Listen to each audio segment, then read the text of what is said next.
And I think still Avicenna, after 1 century of working, is far ahead still. Because when he wants to discuss about the inverse of a proposition, because a proposition has a converse, an inverse, a contrapositive, and so on and so forth, you see. No A is B is the converse is no B is A, all right? The converse of all A is B, some B are A's. They have inverse. Inverse is much more difficult, much more difficult. There are many ways of making an inverse. You have contrapositive. In drawing these, he always mentioned the modality also. In the converse of a proposition, he mentions the proposition with its modality, with its temporal logic, you see. Always, sometimes, you see, and things like that. It's very important. Temporal logic and modal logic, very, very important. Nowadays, perhaps 100 works have been written, especially during the last 30, 40 years. You see? But Avicenna, still very close, very higher, because they do not talk about, let's say, the modality of every proposition. I mean, they talk in general.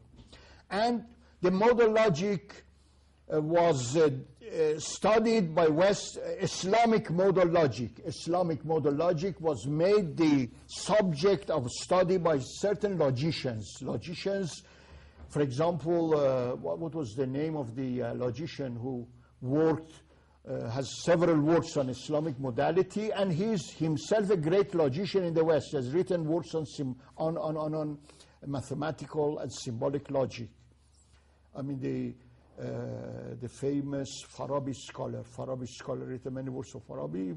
2 of his works are on modal logic in Islam.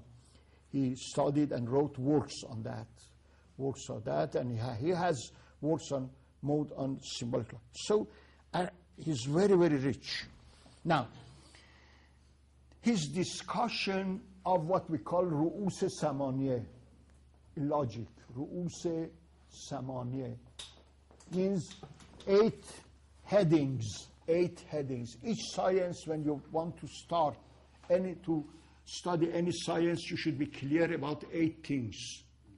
You see, it's called ru'us samaniye. What is the subject matter? What is the definition of the subject matter? What is the definition? What are its problems? What are its axioms? Who was the founder and things? They are called ru'us samaniye and so on. Now, his discussion of what we call zati wa arazi, very important. Zati and arazi, there are different kinds of zati, both essentials and essential attributes. They're different, very different. Essentials, zati has 2 senses. Western confuse these things. See, they do not make these distinctions. It's only made in Islamic logic, and it's very important, very important. You have essential attributes and essentials. Essentials precede. For example, when you define a triangle, how do you define a triangle? Geometrical figure, bounded by 3 lines. Straight lines, all right? These are essentials because they precede the definition. If you do not have these terms, a geometrical figure, all right? And bounded by 3 lines, you would not have a triangle, all right? So the essentials precede the definition, all right? But an essential attribute comes after the definition is complete. For example, the angles of a triangle equal 2 right angles, right? After this definition of made, not before, you have this theorem. This is called essential attribute. It's essential because it cannot change. Always it is. You see, it follows the definition. But it is essential because it always, you cannot change it. So this making a definition of different kinds of zati, different kinds of accidental zati is very important. Now, his division of universals. You see, you have three kinds of universals.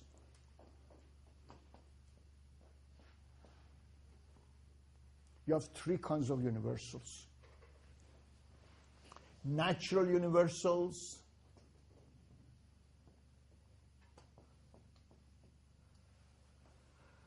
philosophical universals, and logical universals. See? Logical, universal. This distinction has not been made in the West at all. In natural sciences, you are concerned with a special kind of universal, which is called natural universal. When you are talking about motion, motion is found here. The subject and predicate are found. I move it. We are talking about motion. That is, this subject moves, the qualification and predication both exist there, right? It's called a natural. Philosophical universals are different. When you're talking about being, you have no being there. You have beings, right? There are different kinds. Of course, you should take a course here how they are different. So the science has a different kind of universal. Logic still has another kind. For example, this is a genus. This is a specific difference. This is a species. These universals exist only in the mind. Qualification and attribution and predication both exist in the mind. For example, when you say that a genus is universal, universality exists in the mind, not in the outside world. The genus is universal. All right? Both predication, attribution, and thing both exist in the mind. In the natural universal, both exist in the external world. All right?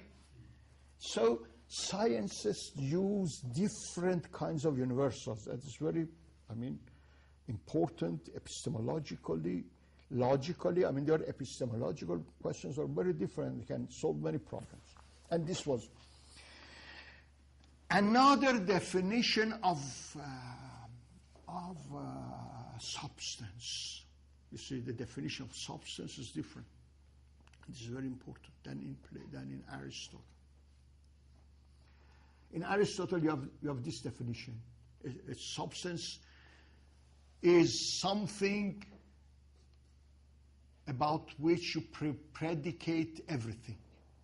About which predicate everything, and it is not predicated of anything else, all right? This is a substance, I predicate, it is white, it is heavy, everything is, I predicate of this substance. But this substance is not predicated of anything, all right? This definition. The definition of Avicenna is different. His definition is based on essence, existence, distinction, which is not found in Aristotle. See? It's based on existence and quiddity. See? Is a quiddity mahiyatun. Mahiyatun. إذا وجدت لا في موضوع. Is a quiddity. When it is found in the external world, it's always found in a subject. See? In this definition, you have mahiyya, quiddity, which we do not have in Aristotle. Mahiyatun, ezav. Mahiyya, quiddity, essence, existence, distinction goes back to Avicenna, which makes the foundation of the metaphysics. The foundation of metaphysics in Aristotle is substance. Ousia, substance. Translated as substance. Right? The foundation of Avicennian metaphysics is essence, existence, which is very common nowadays. You see, a philosopher can be so influential because he can make a concept enter into world civilization and world culture. This goes back as a foundation of metaphysics, not to Aristotle, to Avicenna. Essence, existence, distinction. I'll explain more about that. As you can see, in any case, his elaboration of different kinds of argumentation, of course, they are found in Aristotle, but they are very, very analyzed. You have many kinds of arguments, what you call Burhan-e-M, Burhan-e-M,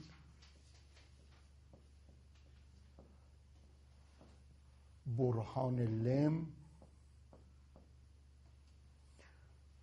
Lem.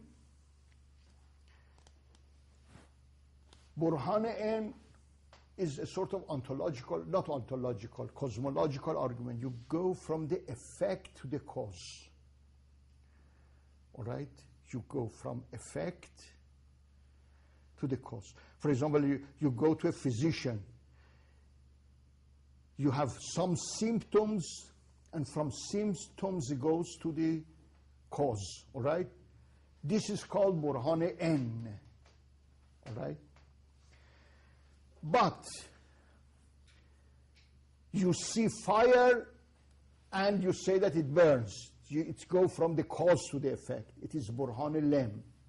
So you have two kinds of proofs of God, what you call ontological and cosmological. More or less, they are two kinds of arguments, Burhan-e-N, and what are the conditions of this demonstration and that? They are quite different. There is a lot of discussion about what is the nature of Burhan-e-N and what is the nature of Burhan-e-Lem. There's got a lot of discussion. All right? Now, one of the greatest achievements, as I said, I should repeat this because you have never heard of this. You should work on these things if you want to work on Islamic philosophy. You should have all these problems in mind. They're very important. Never work. Axiomatization. And he has applied it in metaphysics.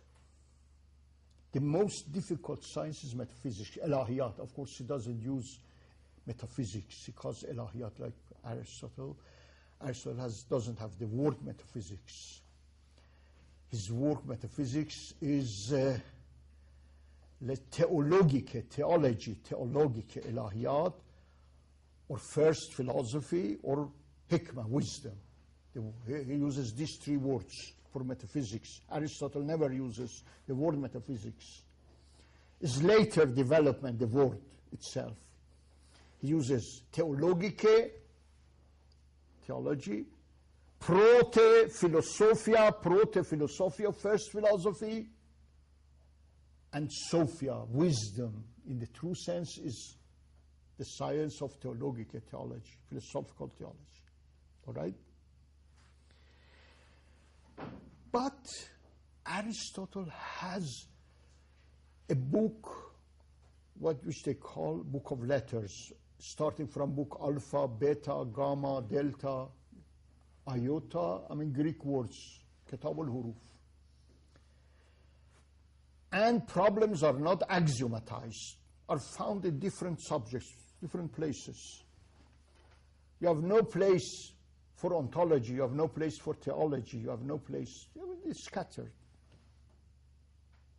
But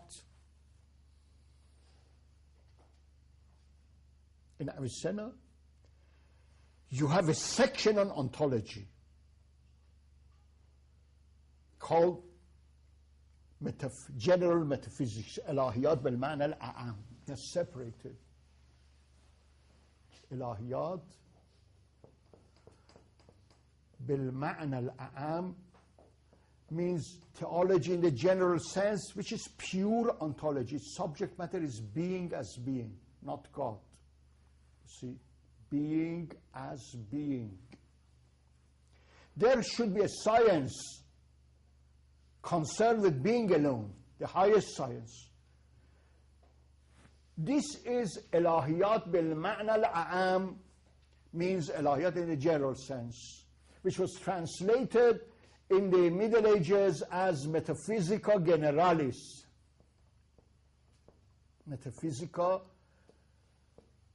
for example, St. Thomas Aquinas and all medievals were accepted this.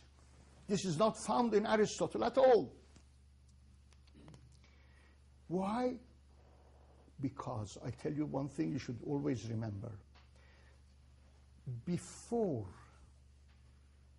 Aristotle, before Avicenna, most peripatetics were only commentators. Commentators like Alexander Aphrodisias, like Simplicus, all of them. A commentator, let's say, takes a text, makes a paragraph, comments, second paragraph, comments, third paragraph, comments. He doesn't systematize, doesn't axiomatize. When one of the disciples of Avicenna, Abu Ubaid al-Jurjani, asked him to write a commentary, he said, "Excuse me, I'm not a commentator." I mean, in his life of Avicenna, Abu Ubaid, written by his student, he said, I asked him to write commentaries on the word. He said, "Excuse me." But he said that if you want I write something of myself, I can write. And he immediately asked paper, and that the same night and the following day he wrote the titles of his great book, because he has everything in his mind. And in his biography, it's written that Avicenna says that for every problem I had a file, for every problem I read. You see, for every problem I read, I had a file, and I wanted to verify whether the argument is true or false, or how it can be proved. For every single, he had a file. He was a philosopher in the true sense of the word. But in any case, this distinction between ilahiyat bil ma'na al-a'am, general metaphysics, which is subject matter is being as being alone, not God. God is a problem proved. God is a problem. A problem cannot be a subject matter at all. Something which is a problem in a science, he has proved that a problem can never become the subject matter, all right? The subject matter of general metaphysics is being and being, and its essential attributes. The essential attributes, which are problems, the essential attributes of the subject or its problem. The problems of each science are the essential attributes of that subject. Now, he's talking about being and the essential attributes of being, like unity and plurality, like potentiality and actuality, necessity and contingency, and all other problems are discussed in a very, very logical way. You never find this in Aristotle.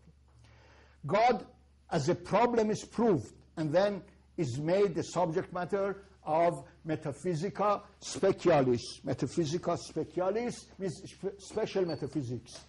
So God is a problem, not the subject matter. For other commentators, I mean, as Heidegger has called, you see, this ontotheology, that is, in Plato, in Aristotle, theology and ontology are one. They are not separated. And all the commentators interpret Aristotle as ontology and theology to be one science only. One science. Because Aristotle himself mentions three things as the subject matter of metaphysics. Three things. First, God. God. Second, first God. Second, the first cause, proteitei, the first cause. Third, being as being. He mentions always three things as subject, not one thing. For all commentators, I mean, they were commentators, they were one, being and God and first cause are one thing. They are not separated. And Avicenna was the first one to say, no, they are not one.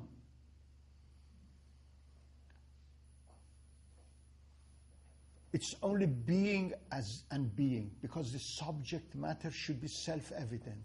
You have no other science above in order to prove.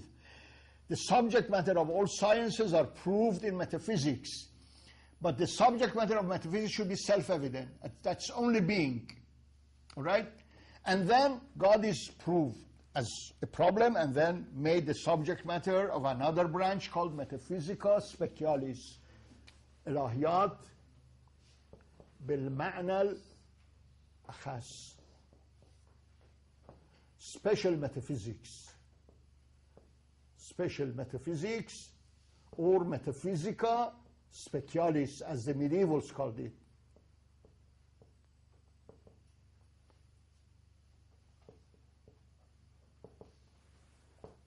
So he was able to axiomatize the most difficult subject. Metaphysics is the most difficult. So this is Avicenna. Metaphysics in a general sense is pure ontology. Christian Wolff, you see it follow right? Was the first person to coin the word ontology. The first person to use it, the word ontology, was Christian Wolff, all right?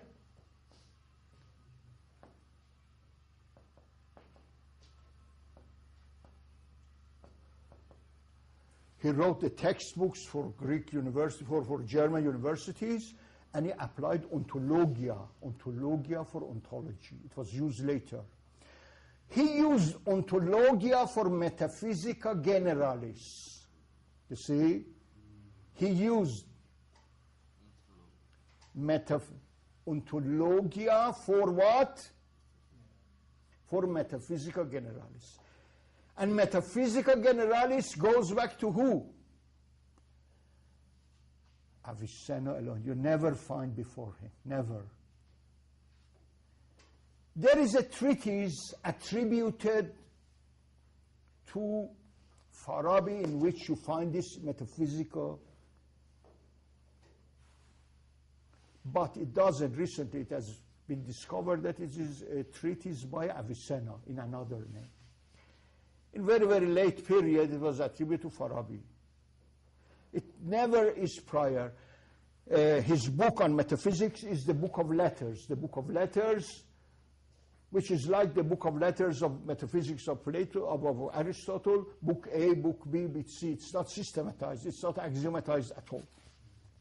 This is very important. I do not want to, because we have many things to say. This is very important, very important. This proves him as a very great philosopher. All right? Now, his metaphysics, for the first time, is based on essence, existence,